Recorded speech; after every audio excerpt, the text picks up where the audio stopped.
We're at Wings Over Broadway High School Preview Show. I'm Andy Morales from Javier Morales. We have the head coach of Amphi High School, Jorge Mendivil, and we're going to talk about Amphi. Coach had his 100th victory this past weekend at Tanca Verde. But that's not, Amphi is not your first hockey coach in San Manuel. Coach, you opened Empire High School, and now you're at Amphi for the last 3 years. So 6 years. Wow, it's been. Yeah, because I've known you since the beginning of Empire, so that's been a long time. So tell me about your journey from San Manuel, Empire, and Empire. Well, I started as an assistant at Fort Wells with John Cashner. Pat Nugent was there as well on staff, and then John Cashner left, and Pat took over there. And after, I spent 4 years there, and after that, Pat took the CEO job. And I wasn't ready to leave Fort Wells, or I didn't think I was ready to leave. I applied for the job. I was too young, so I didn't get it. And then Warner Smith, who was a Seminole grad, he was on our staff at Fort Wells as well. He's like, I got the perfect place for you. And I said, really, what's that, Warner? He said, Seminole. And lo and behold, I get a call from their principal, their superintendent. I interview a week later, and I have a job at Seminole at 27. Not quite knowing what I'm getting into, but at the same time, it's an adventure I wanted to do. So. Spent 5 years there. It's probably the best 5 years. It was incredible. The town really embraced the sports. And, to be honest, I'd probably still be there if mine was open and pumping and stuff like that. I had that good of a time. But at the same time, I came in, there was 550 kids. In 5 years, it was down to 320 kids. So it was time to move. Empire was opening up. Cindy, the principal over there, called me up. I talked to Neighbor Hassey. He said, hey, we got a place over here. You do really well. And I talked to Pat Nugent. Pat said, hey, you don't want to take that job. The San Diego's open right there. He's like, you can't win. They're not getting the kids. But, I like adventure, and that's where I coach where it's a challenge. I take that challenge on, and we did a good job. We won 40 games the last 5 years there at Empire. And we had some tragedy that happened, and it's time to move forward. And I spent a year at Walden Grove as an assistant with Chris Sargent. Had a good time over there, good staff. One of my assistants, Edgar, was here with me today. He came over a year later after I took the Amphi job. So, and this one, it's been a work in progress for 5 years. We have a lot of good kids right now. We have a good group that we're excited about, and that's fun. I forgot that you helped open Walden Grove also, but at Empire, you had Gracie Weeks, and we don't have to talk too much about this, but he was one of the best athletes in the state, and obviously he passed away in a tragic accident, and he was going to be one of the top quarterbacks. And then you moved over to Amphi and you replaced a legend. Well, there was a coach in between you guys, but briefly, and you won the region of your first year, or sometime in there. Those are our third year. You won the region. Freely was able to be there, and he was very happy that Amphi is back, and you're a big part of that. And again, this year you're 2-1, and you're going to be playing at Flowing Wells. Great chance to go to 3-1. Flowing Wells is 5A. So that in itself is a great PowerPoint booster. So tell me about this team you have now, this year. Well, we've got a solid group of seniors, not very many of them. We've got about 9, I believe, but most of them are two-way starters for us. They've been with us, they started for us since their sophomore year. Big-time leaders, they're outstanding student athletes. Those are the kids you don't really have to worry about being eligible and stuff like that, because that's one of the big problems. And they've committed, they've shown up week in and week out. They've gotten their butts kicked for, their sophomore year. We went 2-8, but they took their licks. Last year we were a little bit better. We improved, and then they had a great summer this year. So we're looking for a lot of things for these guys. Coach, congratulations on the 100th win. Can you talk about what that means to you personally? Like Andy said, and like you said, you coach at the third school now, so you've come in contact with a lot of different players. So what does it mean to get that 100th win? Well, like I told Andy on Friday, it just means I've been doing it a while. It's the start of my 18th year as a head coach. 22nd or 23rd overall, I can't even remember. But at the same time, you run into a lot of good kids. You have a lot of good memories with all those guys, and quite a few of them actually called me and congratulated me. My son was there, which was great. He said, Pops, I accounted for at least a quarter of your wins. So you owe me. Oh, he was a good quarterback. Yeah, he was solid. Yeah, he's an all-state second team quarterback. Did a really good job. So it's just a tribute to the kids, how hard they work, and at the same time, it's difficult, grinding week in, week out, but it's very fulfilling at the schools that I've been at. So you're at Flowing Wells. Can you preview the game a little bit? I know it's a down year for them, but I think I've been to several. One of them was on a Saturday. Both of them were on a Saturday. So it's always been a great game to watch. I don't know how it's going to turn out this year, but can you tell me how you prepared your team for this game and what do you expect to see? Well, the first thing I started with was number one, it's rivalry. They're a mile down the road. The second thing I mentioned these guys is they've never beaten Flowing. This is, like I said, starting my 6th year here. We're 1-5 against them. And there's been a lot of tight games, 1-point games, touchdown or less type games, but at the same time, they squeaked it out every time.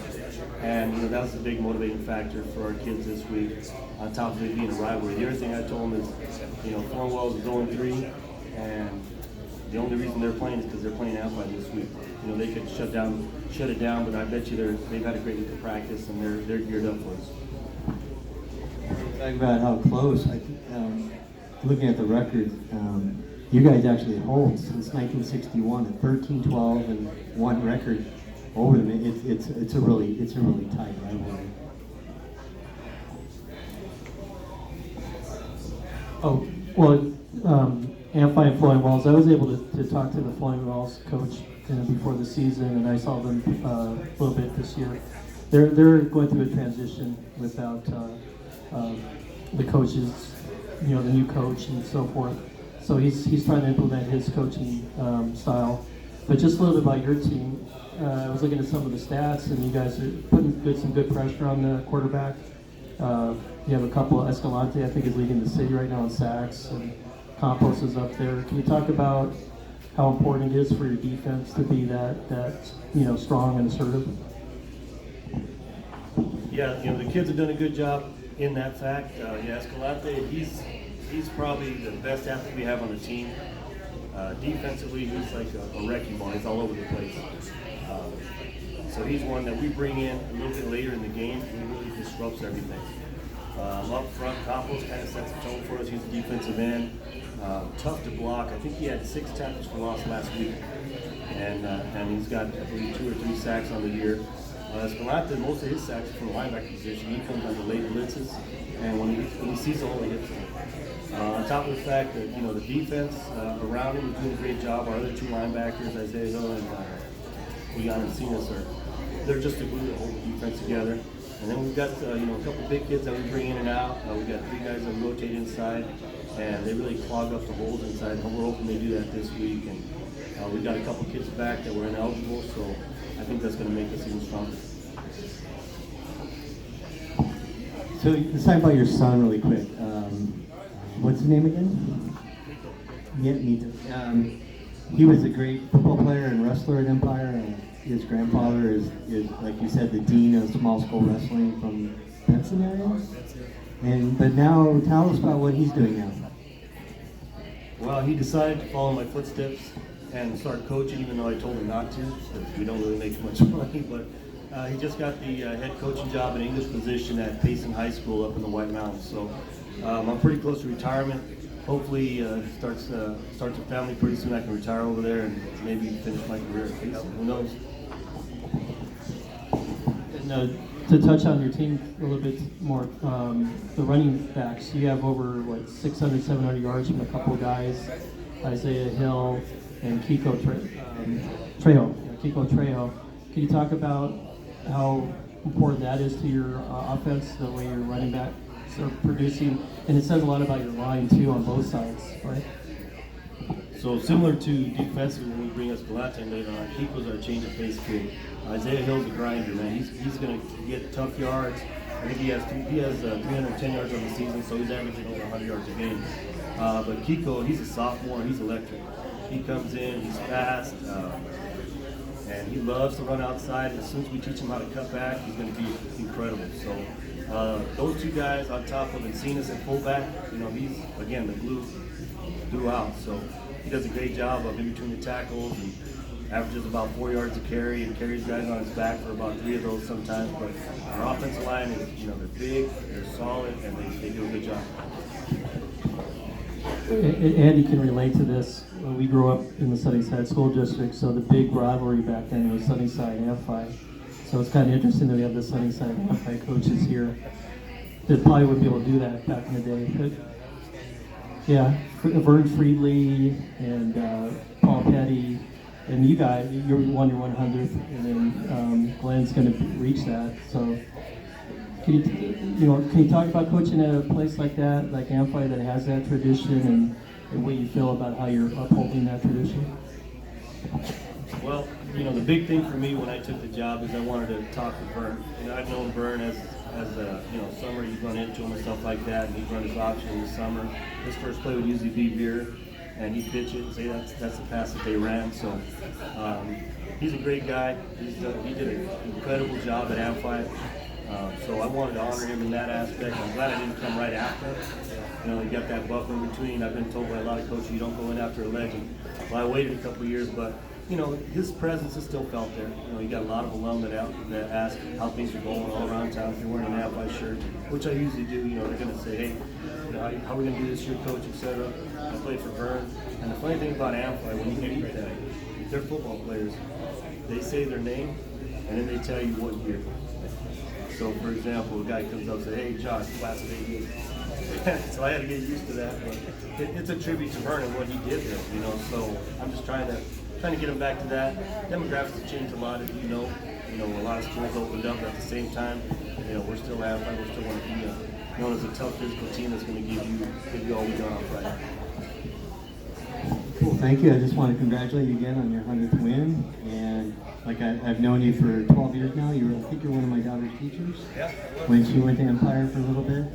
And again, I'm Andy Morales, Jorge Mendivil. We're at Wings Over Broadway high school preview show. And good luck at Blowing Wells. And who do you have the following week for that? Well, that's another big game right there. So, region. No, you're in the other region, but Pueblo will be at the end of the year. That's always been the game to decide the region, but Alden Grove is going to Palomar. Yeah. Okay, thank you, and talk to you later. Thanks, guys.